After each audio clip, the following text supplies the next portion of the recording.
Welcome to the Sutherland Report. Thank you for giving me the privilege of your time and your company as I continue my political series where I have the utter delight to meet some incredible people that are the prospective parliamentary candidates for Reform UK up and down this country. And I'm going to bring on Ian Gribbin, and Ian is the prospective parliamentary candidate for Bexhill and Battle. Ian, thank you so much for joining me, and it's an utter delight to meet you via the digital medium, as I will address it as. So, thank you, sir. Likewise, Mark. Great to be on your show. No, brilliant, Ian. Bexhill Battle. There's quite a lot of British history that we may be able to touch on, but let's start. I'm going to start off with my usual geography lesson, so we can actually place the constituency, because we do have some international viewers. So it's quite nice to remind them that that is the map of the UK, and to any American viewers, the whole of the UK there fits into Texas 2.5 times, which is quite incredible. And the fact that we have a population of 68 million, they have a population in America of 330 million. So it gives an interesting comparison. So probably a little bit higher than that, Mark. After the last 4 years, I think you could be right. Well, that'd be for another day. But you're well said. So here is the map. There you are. So if you want to do a little geography lesson, explain where we are. I suppose it's the bottom of the country. Yeah, we're right, on the south coast, almost directly south of London. We're sandwiched between better known places such as Brighton and Eastbourne, which flank us to the west, and then out east we have Rye, Hastings, and then into the Kent side of things, into Folkestone and Dover. Right. So as that, I do apologise. Let's bring this back. So this is in fact the actual constituency. So this is Bexhill and Battle here within that area. So, Ian, as you are going about the area and you are meeting people, you're engaging people, whether social media, but actually meeting people on the streets. What are people saying to you? What are the concerns that they are bringing to you? I think it all funnels into an umbrella roughly that you call immigration or mass immigration. But within that, I think housing really comes, top of the list here. I mean, prices in this area over the last 10 years have skyrocketed. Just up the road in Hastings, prices have doubled in the last 10 years alone. And, that's, amongst the local people, that's causing an enormous amount of frustration.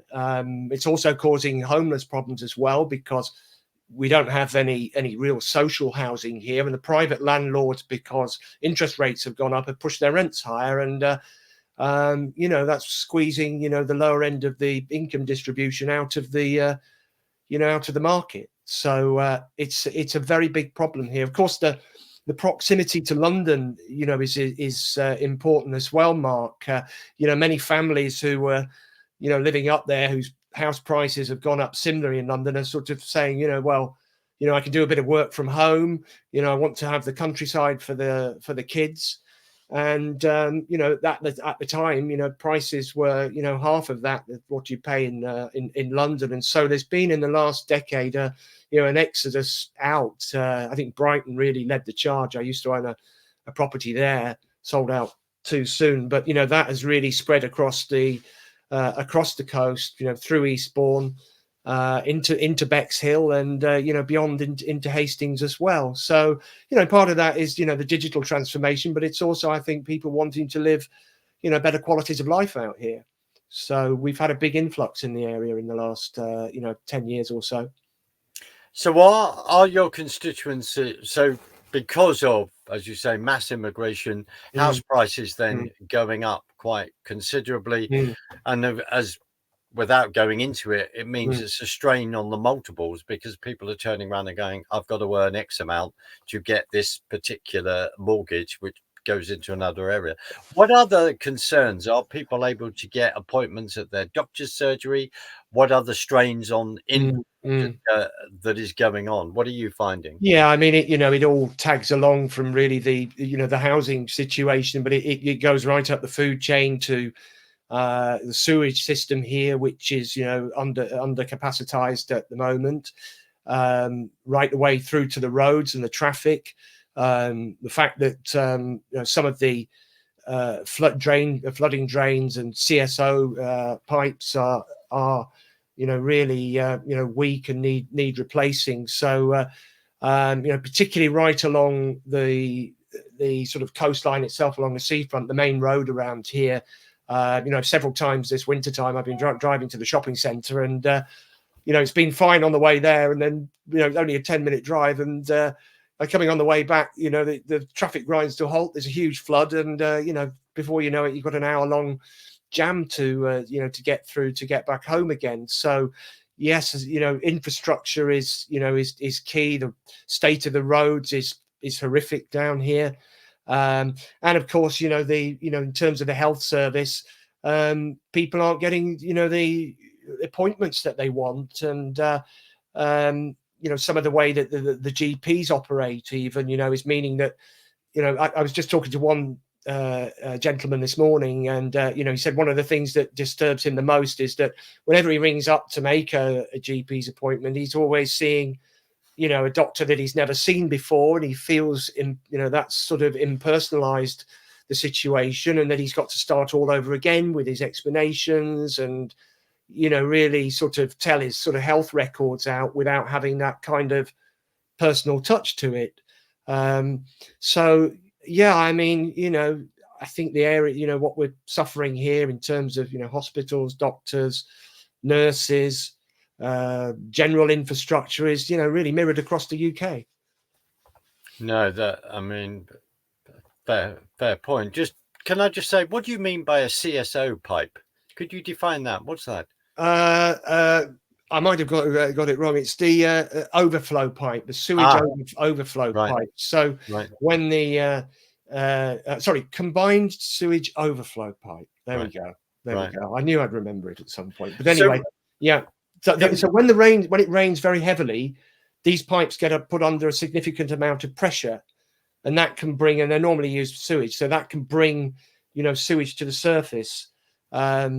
There's one part of Bexhill that's been particularly badly affected over the last couple of years or so, where 4 houses were literally filled full of sewage, and the water board had to clean it out and compensate them. And the follow-on problem from that is that around this area they've been building new estates just upstream of all of this, and of course you're adding additional capacity to an already system that's overcapacitized as it stands. So are you saying that they're actually building in areas that, even though we need more houses, but actually they should not be building in specific places because of flooding, for argument's sake, etc., etc.? Is that what you're saying? That's part of the argument, but the wider picture is that the actual sewage infrastructure needs replacing. It's very old, and it was already under some kind of some amount of strain before these new developments were going up, but now it's it's literally at a breaking point. And there's also some smaller details around whether the developer is supposed to pay for the maintenance of these additional drains and sewers that need putting in place, or whether it's the local council. So there's all this massive bureaucracy as well between the two, but it all conspires to for the the long-term residents of the area to have to put up with sewage problems, quite frankly. And the fact that where this ultimately leads down to is in just west of the golf course into a protected wetlands area, right. Which that's no good for anybody. So what is happening? What is happening in that wetlands area? How is it affecting it? Well, in the very floody days that very rainy days that we have down here, it has been known to spill out over there, and certainly from there into the ocean as well. So um, yeah, from a environmental point of view, it's not good. They probably need, and they've been discussing building one more treatment plant, which might take off some of the additional problems, but environmentally it's not great. How do the local people feel that the council are serving them? Do they feel that it's not doing a good job? Do they feel they're not getting value for money? Do they understand where the money is being spent in regard to the council tax, for argument's sake? Are there concerns about how the council is conducting itself? Yeah, I would agree. I would agree with that. I think you get two stories really, depending on what side of the political spectrum you're on. I think in general the conservative sort of contingent are not very happy at all. But even when you delve amongst the lower end of the social scale, people are complaining about how the planning is how planning is worked out, and also things like there's been a lot of travelers who have been moving into the woodlands area that's protected, and some of these people feel as the local residents don't feel they're being significantly protected by the council from these developments. So I would say for a variety of reasons, the general sort of consensus in the area is is not particularly reputable, I suppose, for them. What about their present local member of parliament? Do they feel that their present local member of parliament, they have access to them? Do they feel that their local member of parliament is actually serving them, is actually listening to them? Well, I think that's a very good question to ask. I've tried to be very, since I took on this campaign at the 11th hour, I've tried to be, as neutral, I suppose, initially to what was going on in the local area. But the more people that I've met, and there's a lot of disaffected Tories amongst the constituency, those type of people have not said particularly great things about Hugh. I think more about his actual presence in the constituency and getting involved in some of the issues that I saw this morning, for example, with the sewage. They felt that he was a non-present MP, which I'm a fairly generous kind of person, but, and I recognise he was within the transport trains ministry for for some time as well, so that must be enormously taxing on him. But the general feeling in the area is he was a Londoner who was doing his junior cabinet role or whatever it was, and he didn't really have a lot of time for the constituency. So I guess not very visible would probably be the way of paraphrasing all of that. Right. So are there any hustings that you're doing? How is your campaign going? We could say there's been some interesting press interaction that you have had. So if we lead up to that, as I say, hustings, leafleting, is there people to help you in your campaign at the moment?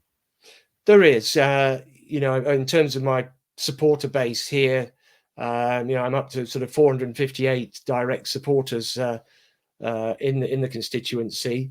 At the moment, I'm a little bit behind regarding with my colleagues around the East Sussex area.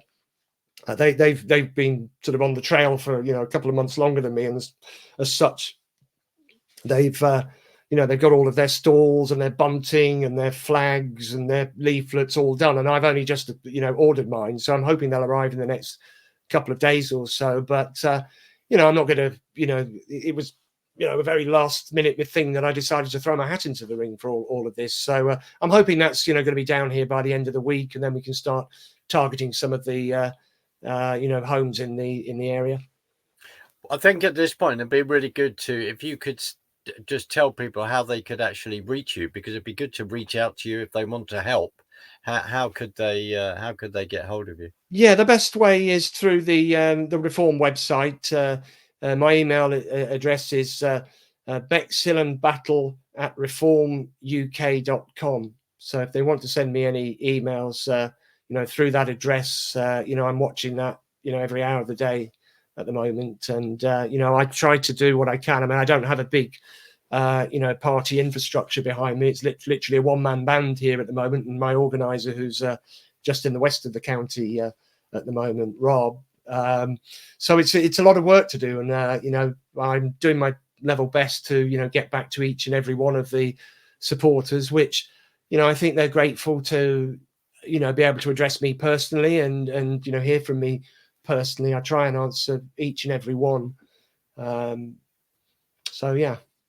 So what, before we move on to other things media wise, so are there some local hustings going to be going Oh on where yeah, yeah. I mean, I'm attempting to hold some of my own up in the north of the constituency, hopefully in Battle, and then another place called Robertsbridge, and then a couple in Bexhill. We're just getting down to sort of booking the dates and the venues. That will be sort of for me personally to, for people, local constituents, to find out who I am and what I'm all about, and throw mud at me if necessary, or milkshakes, I suppose. But there is one where all of the party candidates are appearing, and that's at St Mark's Church in the west side of Bexhill, a place called Coodon and Little Common. And I'll be appearing there at 8 o'clock on a week on Thursday, on the 19th, along with all of the other candidates. So, Ian, how would you describe the constituency? Is mixture of farming, towns? How would you describe it? And what industry? And what are people? Of course, as you would say, there's commuting to London, of course. So, how would you describe it from that point of view? Yeah, the north of the constituency is heavily farming. There's a few sort of small businesses I've seen up there, some little small cement works up there, but it is very, very rural, very agricultural in the north of the constituency. And down in the south, we have the Bexhill itself, which, is a small market town. I think, probably the best way of describing it. It doesn't have a, central hotel, but it does attract quite a lot of tourism in the summer months. So you've got a sort of a touristy seaside town. A lot of pensioners in the area. I think the average age is 62, 63. So that might give you, some insight into, the type of people who live there. They're generally people who've, from what I've seen so far, people who've spent careers in London or, perhaps in Brighton, who are just sort of wanting to settle for, more leafy kind of pastoral life out here. And then I suppose, there's Battle as well, which is very ancient, small market town, real proper country market town, with the abbey that's sort of sat in the centre of it. The abbey came first, and then the town in medieval times sort of flowed, thereafter. It was built a few hundred years after the conqueror's death, and it's supposed to have a marking on the floor where the old altar was supposed to be the bit where Harold took the arrow in his eye. Although some of the local reenactment societies insisted it's a completely different area, but it looks right. I mean, from the my mind's imagination, I mean, it looks like somewhere that the battle could have took place, because the hill sort of rolled down off you and back up again. So I like to sort of, when I walk around there, I like to kind of imagine they're slinging arrows and shouting at each other. No, brilliant. What do you have you had a chance to talk to the farmers about their concerns? Because food security, without putting words in your mouth, food security is an issue. Are you finding that fields are being given over to, as Rob Reaney says in the wonderful Constituents of Bolsover, double glazing or solar panels to you and I? What do you think their concerns would be? Well, I haven't actually visited them. I've had 3 supporters who are farmers, and we've talked loosely about agriculture in the area and complaints about how much the fertilizer costs are, and to some degree labor costs as well, and the price of fuel. So like everybody else in the country, they're finding things difficult, with an increase in costs, and then they have downward pressure on the top line because the supermarkets control the pricing pretty tightly. So they're feeling they're feeling the lower margins, and they're feeling the heat a lot.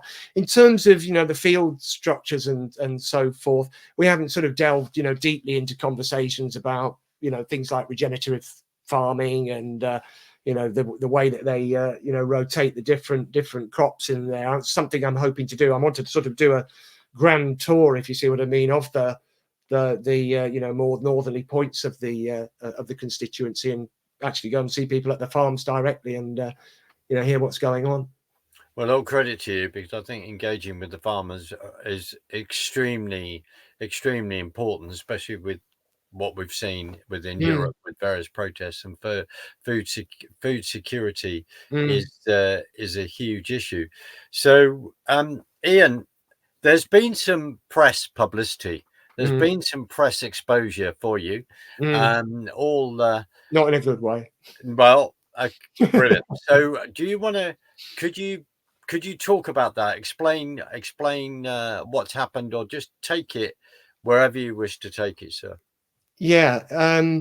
So at 6:10 on Sunday morning, I noticed somebody was calling for me, and they didn't identify themselves at that point. The number was unknown to me, and at that time in the morning I thought, what the heck is this going on? And so I answered it thinking it might be some kind of emergency, and it was a chap who introduced himself as a BBC journalist, and he asked me if it was me on the phone, and then he said, I think you need to look at these. And I said, well, what's this all about? He said, oh, there's some comments that you made a few years ago on an Unheard website, and they are particularly disreputable and despicable, and we wondered if you had a comment on those. And so, I mean, immediately when he said we, I thought, well, he's got a few other people in the room, right there with him. I said, well, I have to, call you back and take a look at what they are. And did so. He sent sort of 4 slides through of comments that I'd made a couple of years ago in a very specific context. And at that point started to panic a little bit, but and he called back again, and I said, listen, I have to, take a look at these. I'm not sure whether they're myself or not. And called our party press officer and to ask him, what to do. And they continued calling me right away through the morning until literally 5 minutes before Laura Coensenberg's Sunday show went on air. And I was advised, not to, comment on the comments, if you see what I mean. And then me and my wife sat through in the living room, staring at the TV, wondering, if Nigel Farage was the sort of first interviewee up on the page, would be, ambushed, by these, by these comments I had made several years ago. So that didn't happen. They tried to, get Nigel on something else. But once the show had finished, the calls began again. And at that point, I was talking to our press officer, Gawain, and he had his own set of problems as well. He was driving, his father had actually passed away, and he was driving from, down from Wiltshire all the way up to Stranraer. So, that was, particularly difficult. But we worked through that conversation about what to say, and we agreed that, at that point in time, it was better to say, nothing until, we'd informed the body, the leadership of the party about, how best to handle the situation. And later on that day, we handed out a statement, saying that I apologised profusely for the comments that I'd made and didn't intend to cause any harm.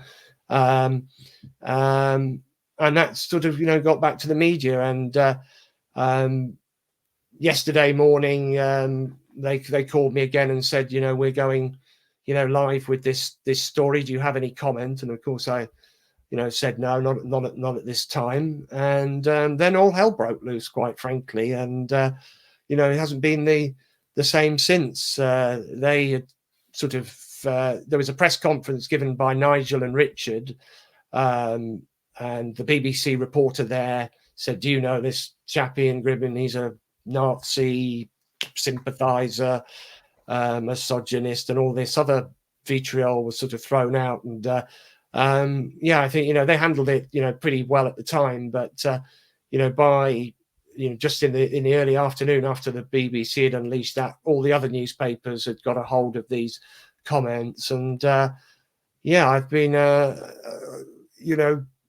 been right in the eye of the media for the last 24 hours and longer. And it's very damaging to me and my family, particularly as I hadn't really made any, I hadn't really had a right to reply at that point in time, and I still, I'm sitting, tight with that. But I sent composed. Obviously, my constituents were absolutely horrified. My email box was absolutely bombarded with hate and from external people rather. But the bulk of the supporters were saying, look, this is what the BBC do. They'll try and find any dirt that they can on you and use it against you in any way possible. And I mean, this is I've had to their credit, I had a couple of people of Sky and the Mirror sent me some messages asking if I'd like to comment, and I just gave a brief remark and said this this is a mischaracterization of who I am, and these comments were made in very specific circumstances that were not properly contextualized by the BBC or the press. So that's it's disappointing. I sent a message around to my supporters twice yesterday. The first to really point out this was a deliberate, calculated attack on me, and then later on in the day, last night, I wrote a very long message to them all, trying to contextualize, what the circumstances were, what my thinking was, and to show them, that,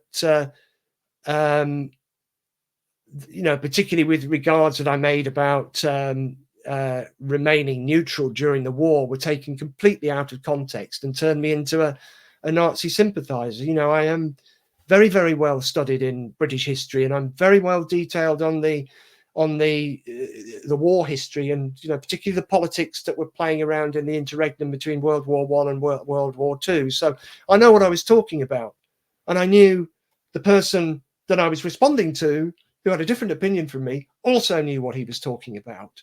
So he could understand some of my caustic remarks, perhaps, about that I made about Churchill being a bad military tactician in the manner that they were originally made. And of course, they've taken this totally out of the context they were in. We were debating about the Polish guarantee, whether that should have gone ahead.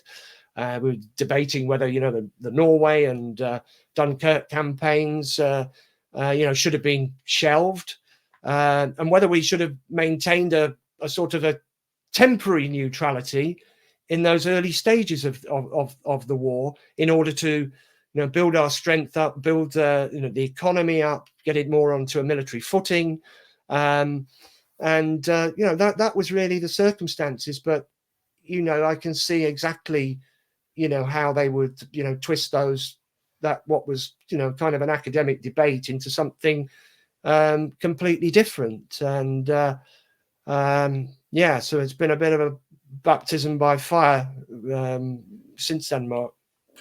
So in other words, and please excuse me if it sounds a bit simplistic, but No. I suppose it's when people get in a room, academics get in the room, are asked the question, what would our country have looked like if the Nazis had won the war?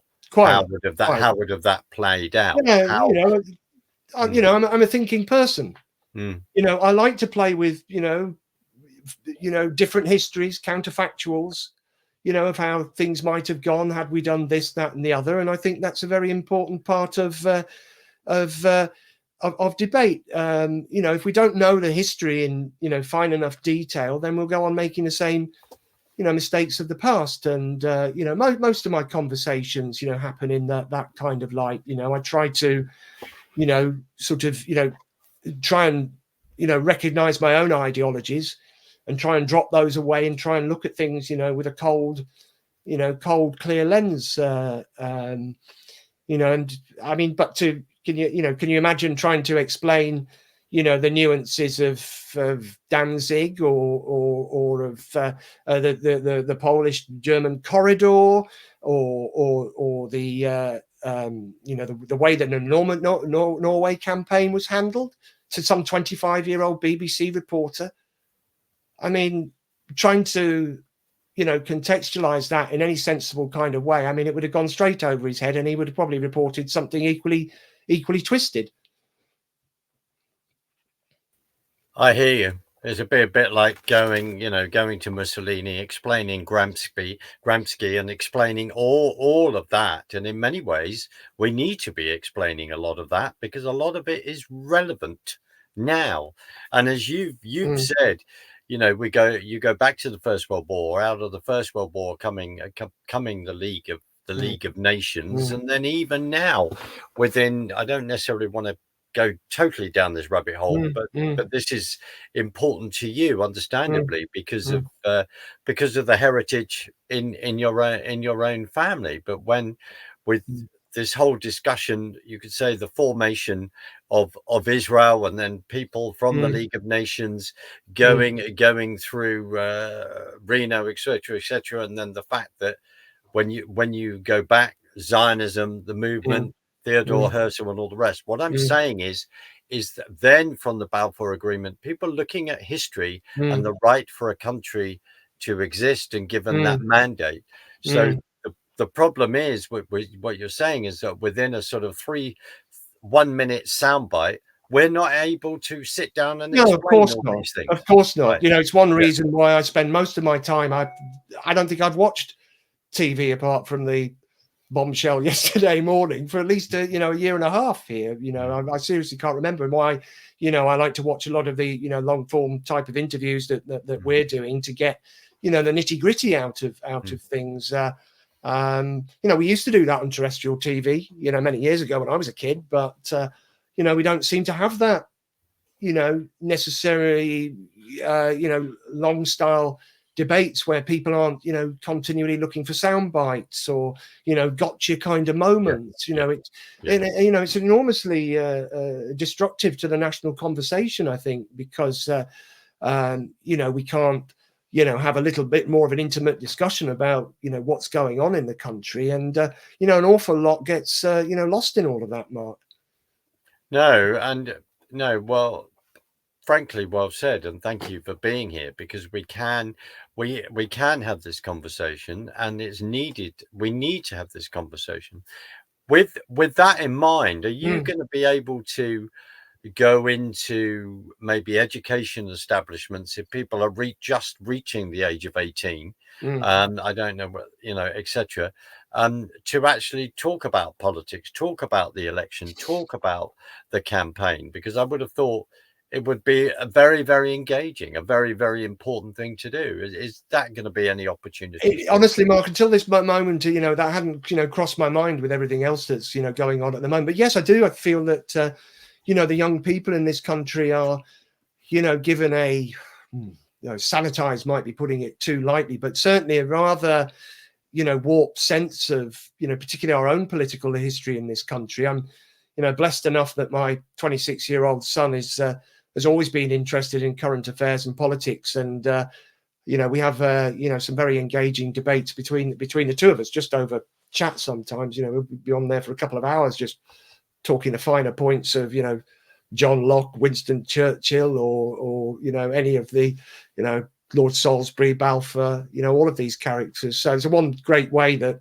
he and I can connect. But I do recognise, when I look at that generation, as Nigel pointed out, a couple of days ago, the D-Day D-Day wasn't recognised, I think, by people under the age of 21 or something like that. Which I find pretty appalling, really. Given its huge significance in this country, and obviously its significance in helping to turn the tide of war. Well, absolutely, and we've just celebrated the 80th anniversary of that, and Mr. Sunak didn't seem to stay around too long for that, and left early.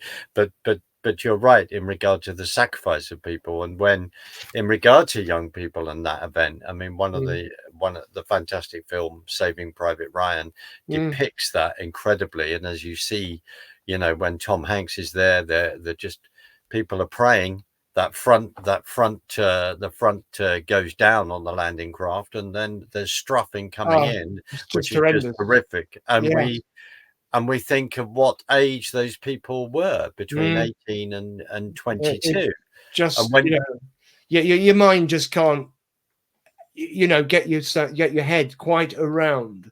1 minute you're floating along in the water was pretty rough, on that day, and you're bobbing around, people are puking up everywhere over the vessel, and talking to each other and smoking cigarettes, and the next minute the landing plank moves forward, and in an instant half the people in it are dead.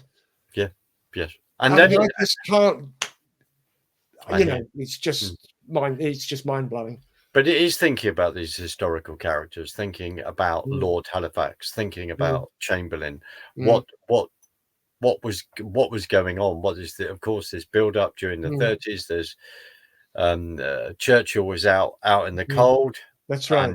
And then warning, we need to build up. No, that ignored, and then the rest is history. And I'm just going to throw this into you. It's and maybe some of these BBC reporters need to look into the history of the founding of then the United States of Europe, which then, of course, comes about in regard to the EU, and think about people like Jean Monnet that were on one of the architects that were actually on the League of Nations, were in America at the Second World War, that knew Halifax and all the rest, and then persuade General Marshall to take the Marshall Plan to rebuild Europe. But it's all the undercurrents of why under that, and to have the United States of Europe without a constitution that the Americans have.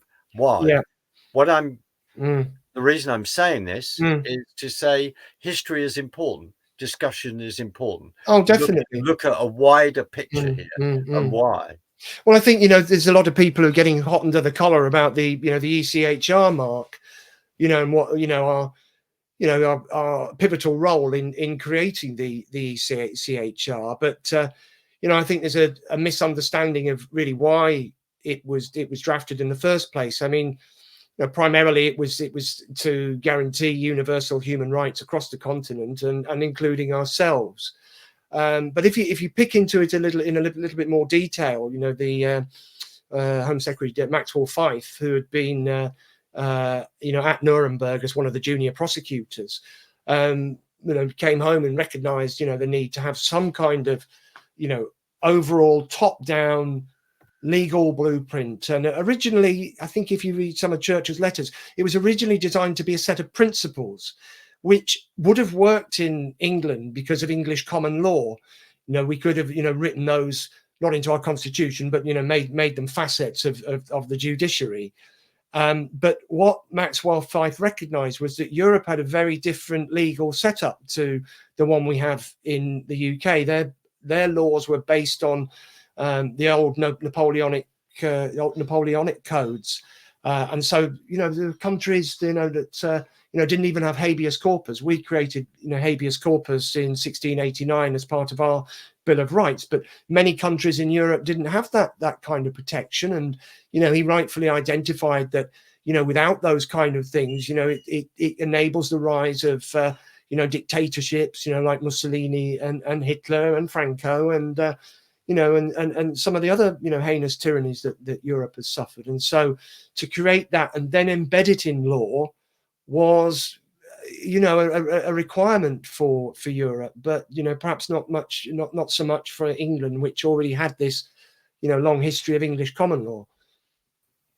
And it's very interesting that you've raised the Nuremberg trials. And of course, people are on trial there because of the heinous things that have been done in the Second World War in regard to the Jewish people and the gassing of 6 million Jews in Auschwitz, Dachau, etc. So that, I think, that needs to be remembered and bore in mind why these events came out, why people were put on trial, etc., and especially remembering that within the context of what we're seeing on the streets of this country at the moment. I mean, the ECHR was like providing this sort of additional layer across the top of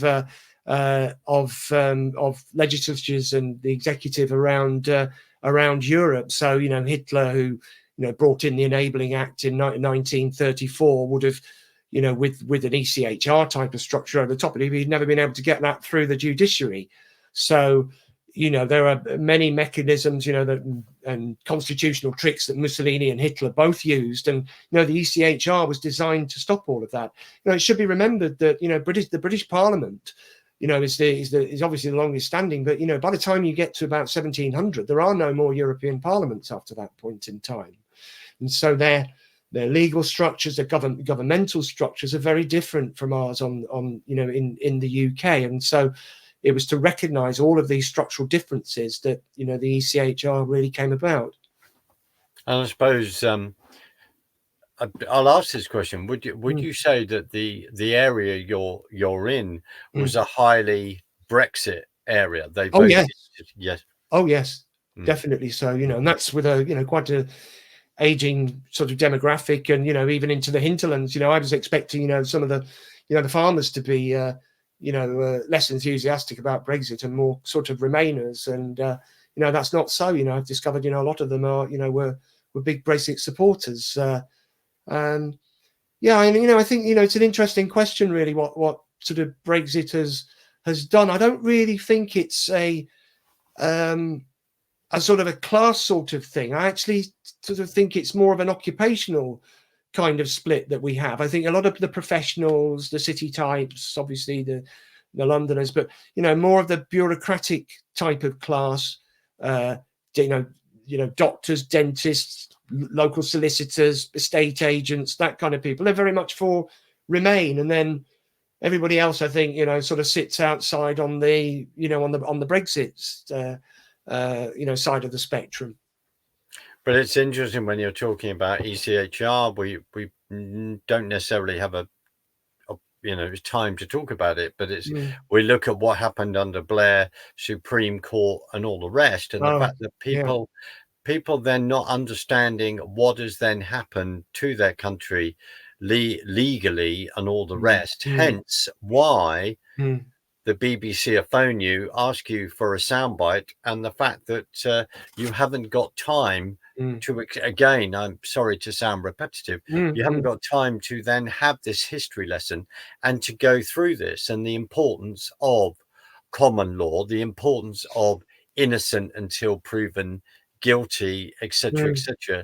And of course, we've now reached the point where legal aid is non-existent. So you beginning to be question the fairness of the law, and also when you go into the whole Brexit debate, the fact that people came against that to say no, we're going to use the law to stop it, even though there been, here's the word, a democratic decision of a majority to vote us out. Sorry, well, I was just going to, sorry to interrupt you, Mark. I was just going to, say, the statute book in this country has never been bigger. Blair himself, I think in his first term, had introduced, largely replicating European laws, had put, something like 80,000 additional statutes on the book. And, nobody's sort of, seeking to sort of trim the existing, book down and, looking to sort of simplify it all. And so, you have all of these, other laws that they're creating for, the police to kind of, to the police to police, with regard to, hate crimes and all of this other stuff that's going on. And, the judiciary is really, under pressure and overworked. I mean, I'm not excusing them for creating the some of the tensions that we've had as a result of the Supreme Court and the Human Rights Act, but that has definitely put a burden on things. I mean, particularly the Human Rights Act, that altered materially the constitutional arrangements we'd had running for hundreds of years. It altered it sort of tilted the table a little bit to recognise that certain, and then it was sort of more what I'm looking for, sort of further invigorated, with the Equalities Act, about a decade later, but that sort of created, another layer of bureaucracy, that wasn't there before, and needed policing. I mean, it's no surprise to me that Cherry Blair, the lawyer herself, human rights lawyer at the time, created a year before Tony brought in the Human Rights Act, she created this huge human rights barrister agency called Matrix Chambers, and there was a little bit of scandal, I remember, around the time about whether she was capitalising from the introduction of the HRA. I mean, I think you look back in hindsight and say definitely yes. Bureaucracies being what they are, they morph, and we have all of the a lot of with some of the refugee seekers here, there's a whole industry going on out there, which these laws have created. But I guess, to get back to the point, in our own English common law, everybody, the whole point of it was that the law was colorblind. Everybody was equal, in the eyes of the law, and we've sort of shifted that playing field that if you're an LGBT person or a minority of some sort, you're getting the table kind of shunted in your favor a little bit. And from all sort of lenses, whether it's bureaucratic or whether it's sort of the bad incentives and the bad actors that are sort of feeding off this piece of legislation and the Supreme Court, it's not had very great outcomes. And I do feel sorry for the police, in many ways, because they're just supposed to be monitoring social media on the one hand, and then policing the streets on the other hand. I mean, it's it's a kind of a nightmare for them, really. Yes, absolutely. Ian, is there anything else that you want to cover? Because in many ways, I've just thought having this discussion is rather interesting, that you're in Bexhill and Battle and all the history of 1066 and that invasion. So we'll put that in a context as well. But Ian, we've talked about the concerns of immigration, the concerns on the infrastructure within your constituency, talked about, of course, flooding, sewage concerns, the price of housing going up, and landlords, of course, putting their rents up, etc., etc., and then the infrastructure of trying to get a doctor's appointment, and people going along there and not seeing the same consistent doctor, which I would say for someone who is elderly, it becomes quite difficult, because you want someone to know who you are without explaining. Is there anything else that you want to raise that your constituents are concerned about? Yeah, no, I think I will. I mean, I think didn't mention it in the early part of our talk about the we have a very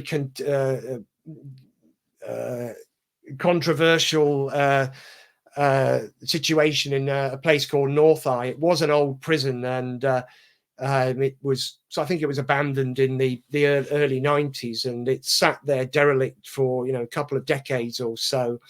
And the Home Office have proposed to make it into a large immigrant centre to house about 12 or 1300 immigrants, and that has caused an enormous amount of tension in the local communities. There's two organisations that are separate, but they're both sort of set up to fight this. The local MP Hugh was supportive of it, I think. Certainly in the initial phases of it, but concern has sort of been aroused because it was going to be, somewhere where, that was going to be sort of sealed off, and the people kept in for the most of the day. But now it's been proposed that it's an open centre, and so there's valid concerns amongst the local community that some of these asylum seekers may not be all they make themselves out to be, and so there's obviously a worry about crime in the local area, and certainly the residents who've got houses nearby have been worried because some of them wanted to sell, and the house prices have been depressed versus the rest of the area. There's a huge amount of discontent, and apparently Hugh was sort of very kind of hands off with the local bodies. In fact, two of my competitors in the local race, standing as independents, they're both really standing on that platform of getting or trying to scrap this North Eye old prison development. So just by the fact that they're standing, I think you can see quite how contentious this whole situation is. Thank you for raising that last issue. Ian, we're in the last minute or two. Could you just repeat where people could find you? They want to approach you, help you. Could you repeat that, please? Yeah, sure. It's Bexhill and Battle. Bexhill and Battle at reformuk.com. God, I couldn't really hardly get that out. No, Bexhill and Battle at reformuk.com. No, brilliant. Ian, I just want to thank you for joining me today on the Sutherland Report, and just been a delight to have this conversation, and also to have the history lesson, and to remember that we need to sit down and have a long form discussion. I think they're really, really important. So just thank you very much indeed. You're welcome, Mark. That was a really great talk, and thank you for having me on the show. Not at all. I'm gonna play us out. Don't disappear. Join me on the other side, and I'll say goodbye then. Thank you.